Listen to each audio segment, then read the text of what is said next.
네, 오늘 뉴욕 증시 분위기가 또 상당히 좋았죠. 다우존스 지수가 그동안 가보지 않았던 3만 포인트를 드디어 넘어서게 됐습니다. 뉴욕 증시 어떻게 마감이 됐는지 다시 한번 정리를 해볼게요.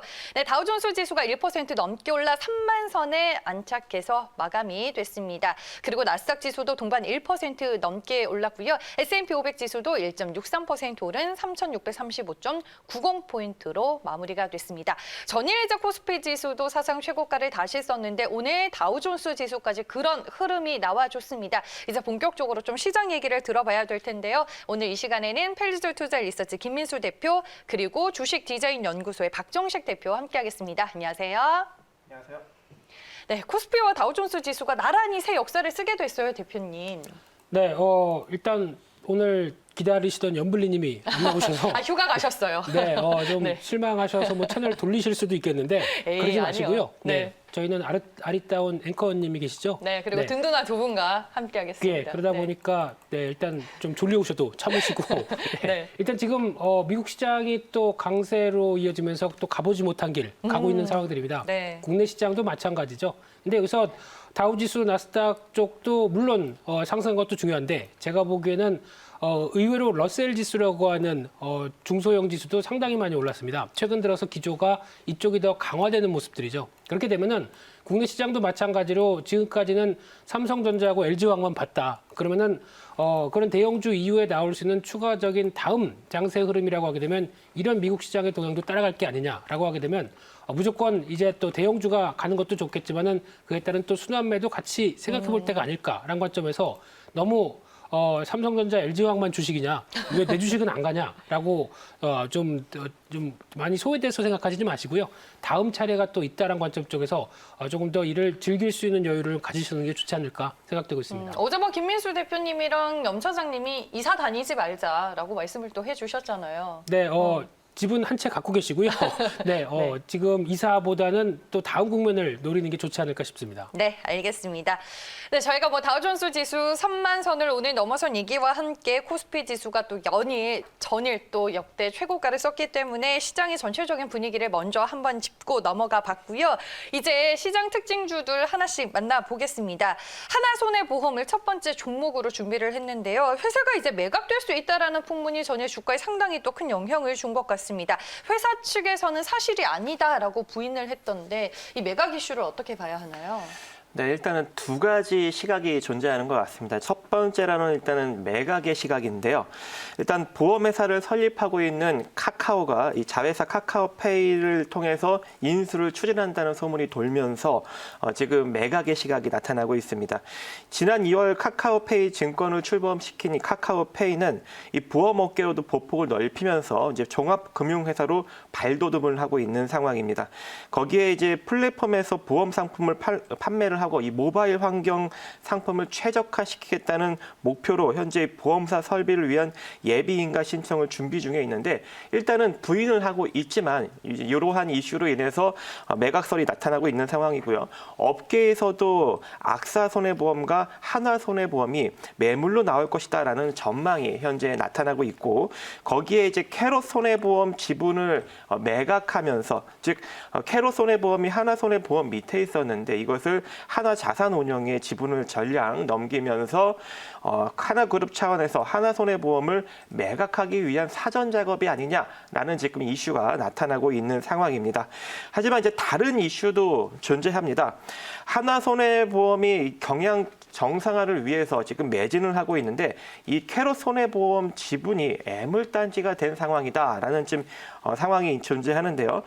일단 사업 초기 인프라 구축을 위해서 대규모 자본이 소요되는데 이 캐롯 손해보험 같은 경우에는 이 1,000억 원의 자본금으로 출발을 했지만 지난해 결산 기준으로 905억 원으로 줄어들었고 올해 상반기에는 774억 원으로 또 줄어들었습니다. 그래서 지난해 또 21억 원 단기 순손실 올해 상반기에는 131억 원의 단기 순손실을 기록을 하고 있기 때문에 당분간 이 자본 확충이 좀 필요한 상황이고 순손실도 불가피한 상황이기 때문에 이 경영 정상화에 좋은 영향을 미치지 못하는 이 캐롯손보의 지분을 그룹 계열사로 이전을 하면서 일회성 이익을 반영하는 것보다 동시에 연결 재무제표상의 악영향을 사전에 차단하는 일석이조의 효과를 노린 셈이다라고 현재 보여지고 있습니다.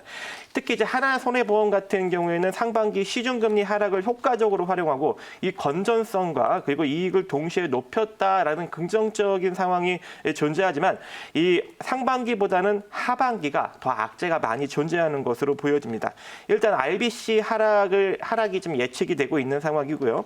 이 경영 정상화를 위해서 이 RBC 하락을 최소화하기 위해서 이 캐롯 손해보험 지분까지 매각한 것으로 보인다라는 이 관계자의 언급도 일정 부분 있었습니다. 그래서 하나그룹은 하나손보를 정상화하기 위해서 이 마른 수건까지 짜낸다라는 이 시각으로 두 가지 시각이 존재한다라고 볼 수 있을 것 같습니다. 그 캐롯 손해보험이 요즘에 광고에 상당히 많이 나오는 네. 그 신민아 씨가 광고하는 네. 거기 맞죠? 네네. 네. 알겠습니다. 저희가 하나손해보험 전일 이제 주가 급등과 함께 지금 뭐 어떻게 스토리가 흘러가고 있는지 박정식 대표 의견을 또 들어봤습니다. 다음은 LG화학으로 준비해봤습니다. 지금 테슬라가 최근에 연일 주가 상승세를 기록하고 있는 가운데 국내 증시 안에서 2차 전지 관련주들이 또 재조명을 받고 있습니다. 전일 뭐 대장주라고 할 수 있는 LG화학 그리고 삼성 SDI까지 신고가를 다시 쓰는 흐름이 나와줬습니다. LG화학은 이제 뭐 80만 원 선 고지가 바로 코앞인데 전기차 관련 모멘텀으로 다시 달리는 건가요, 대표님? 네, 시장의 또 뜨거운 한 축이죠. 네. 삼성전자 외에 지금 LG화학, 삼성 SDI 모두 다 또 쭉 올라와서 언제 그랬냐는 듯 여기까지 와 있습니다. 네. 자, 그렇다는 얘기는 일단 지난 노이즈가 한참 많았었을 때가 어떻게 보면 개인들 팔았었을 때 그때 또 슬쩍 외국인들이 다 담았었죠. 네. 이런 분위기가 아무래도 또 외국인들이 바라보는 입장은 그래도 뭐 2차 전지 성장성 이쪽에 대해서 계속 무게를 두면서 움직였다고밖에 볼 수 없는데 아니 11월 들어서 LG화학을 정말 외국인들이 계속 사더라고요. 네. 아무래도 좀 그 시장 자체에 대한 모습들을 더 보지 않았나 생각됩니다. 그런 네. 흐름들 쪽에서 일단 지금 또 하나 저희가 놓치고 있는 게 석유화학 쪽이죠. 특히 LG화학 같은 경우는 그래도 지금 범용적인 석유화학 제품이 아니라 좀 더 고수익 그리고 좀 마진이 높은 쪽을 생산하다 보니까 지금 같은 때 화학업종의 양호한 모습들 쪽에서 오히려 실적에 대한 기대감이 높아지는 것도 하나의 현실이라고 보여지고 있는데 그러다 보니까 이제 올해 실적 당연히 잘 나오고요. 내년 같은 경우도 보다 보니까 영업이익이 한 3조 3천억까지 넘어갈 걸로 보여집니다. 그러면 올해 잘 나온 실적 대비해서도 35% 이상 증가할 걸로 추정을 하고 있는데 그런 전반적인 실적의 배경이죠. 하지만 제가 여기서 눈여겨봐야 될 부분들은 일단 올해 넘어서 내년 가게 되면은 일단 LG 에너지 솔루션이죠. 2차 전지 쪽이 이제 분사가 돼서 밑으로 내려가는 모습이 나오는데 그러면 이제 실적 구조가 어떻게 바뀔 것이냐가 좀 더 궁금합니다. 그래서 지금 같은 약간 연결 재무제표 쪽으로 바뀌겠죠. 그런 상황 쪽으로 나왔었을 때 실적 변화가 그를 그대로 향유하는지 아니면 생각보다 그렇게 또 다음 국면들 즉 또 뭐 IPO 준비나 여러 가지 흐름들로 나가면서 변화가 나올 가능성이 높기 때문에 일단은 지금 여기서 LG화학에 대해서 내년만 바라보면서 계속 어떤 뭐 지금 신규 매수를 당장하자라는 부분들은 약간 부담스러울 수 있다고 생각 들고 있고요. 그래서 지금은 일단 보유자 중심의 영역이 맞지 않나라는 관점 쪽에서만 바라보시되 만약에 신규로 LG화학 사고 싶다라고 하게 되면은 오히려 지금 가격대 약 한 75만 원대 밑으로 보시면서 단기 조정이 나왔을 때 접근하는 게 더 좋겠다고 말씀드리고 싶고요. 네. 하지만 또 중요한 거는 LG화학이 움직이면서 2차 전지가 움직이면서 그동안 또 2차 전지 관련된 중소형 쪽의 밸류체인들은 또 잘 못 갔습니다. 네, 맞아요. 그러면 다음 타이밍은 이쪽이 아닐까라는 관점 쪽에서 또 지켜보시는 게 좋다고 봐야 될 것 같고요.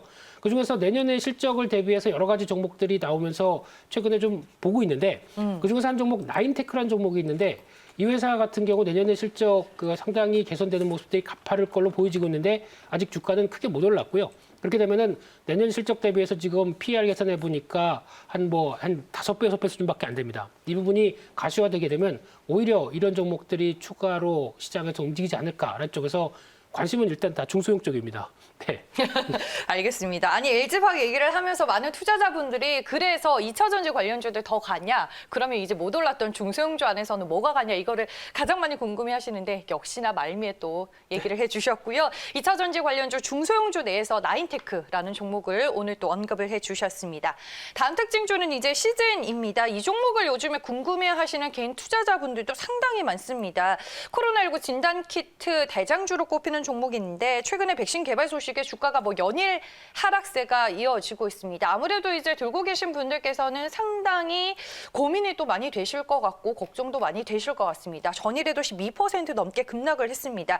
최근에 이제 백신 모멘텀이 악재가 되고 있는데 어떻게 대응책을 짜야 할까요? 네, 뭐 항시 급등력이 있다면 급락이 있는 법이죠. 네. 그래서 시젠 같은 경우에는 지난 8월 정도부터 제가 여러분들한테 지속적으로 상당히 많이 고평가되고 그리고 일회성으로 갑자기 실적이 급등이 나왔기 때문에 정점을 찍었기 때문에 이제 정점에서 내려올 시기가 되었다라고 언급을 드리면서 마감에서는 그렇게 말씀하셨어요. 그렇죠. 예, 공매도감이다라고 언급을 드렸는데 네. 지금 이미 지금 많이 하락이 나타나고 있는 상황입니다. 지금 그 말대로 지금 여기서 내려왔는데도 불구하고 자기 자산 가치 4,500억 대비 아직도 시가총액이 10배 이상 부각을 받고 있는 상황이에요. 그럼 여기서 이 정도 시가총액을 유지하려면 어떤 상황이 유지가 돼야 돼요? 지속적인 외형적 성장과 그리고 매출과 영업이익이 증가해야 되는데 지금은 어떤 상황입니까? 백신에 대한 기대감이 나타나고 있는 상황이죠. 그러면 백신이 나타나서 만약에 코로나19 확진자가 점차적으로 줄어들게 된다면 이 진단키트에 대한 수요도 그만큼 감소하게 되겠죠. 그러면 시장의 어떤 기대감 그리고 모멘텀 이런 것들이 사라지게 되고 실적 또한 서서히 감소되는 추세로 나아갈 수밖에 없는 그런 국면이다. 그래서 시젠 같은 경우에는 결국은 프리미엄이 일정 부분 빠질 수밖에 없을 것 같은데 지금 네. 월봉상 흐름을 보면은 거의 뭐 월봉 한 개가 거의 급락이 나왔죠. 한 달 만에. 그렇기 때문에 기술적 반등력은 좀 나타날 수 있을 것 같습니다. 그래서 우리가 이제 빠져나올 길을 찾아야 되는데 16만 8천 원짜리에서 지지를 받는다면 16만 8천 원 부근에서 지지를 받는다면 한 대략 20만 3천 원 정도 부근까지 반등력은 줄 수 있을 것 같아요. 그래서 지금 보유하신 분들은 16만 8천 원 지지력 확인하시고 다음에 반등력이 나타난다면 20만 3천 원 내지 또는 돌파한다면 24만 원 정도 부근에서는 전략 매도로 빠져나오는 전략을 구축하셨으면 좋겠습니다. 네, 알겠습니다. 뭐 시즌이 이제 올라온 길이 있으니까 솔직히 네. 빠지는 거는 뭐 어찌 보면은 당연한 얘기기는 하지만 문제는 이제 고점에서 매수하신 그렇죠. 개인 투자자분들이 많다라는 점인데 일단은 좀 정리하자라는 쪽으로 말씀을 해주셨으니까요. 잘 참고를 해보시길 바라겠습니다. 시즌을 말하는 마음이 조금 무겁긴 한데 다음은 정유주를 또 체크를 해볼게요. 정유주들도 최근에 또 시장에서 움직이고 있나요, 대표님? 네, 일단 지금 S-오일이 가장 가파르게 움직이고 있고요. 유가가 오르다 보니까 기대감이 높은데, 근데 여기서 정유주를 볼 때 이제 먼저 생각해야 될 부분들은 과연 이게 실적에 대한 변화가 나온다고 하더라도 실질적인 영업이익과 관련된 쪽에 변화가 나오느냐. 대표적으로 지금 흐름을 보게 되면 싱가포르 복합 정제 마진이라고 해서 정유사들이 가장 많이 보는 수익성 지표인데 이쪽의 흐름을 보게 되면 유가가 올랐다고 하더라도 지금 마진이 1.3달러 정도밖에 안 됩니다. 보통 저희 국내 정유사들이 4달러, 5달러 정도까지 돼야 직접적인 수익이 날 수 있는 구조인데 아직은 멀었습니다. 그렇다고 하게 되면 지금 실적이 나오는 구조가 유가가 오르다 보니까 그전에 갖고 있던 재고평가 이익이죠. 갖고 있던 부분들이 올라서 그를 평가하는 과정에서 나오는 이익 정도다 보면은 아직 본격적인 수요 회복과 같이 맞물려서 나오는 정유사의 이익은 아니다라는 쪽에 먼저 무게를 두셔야 될 것 같고요.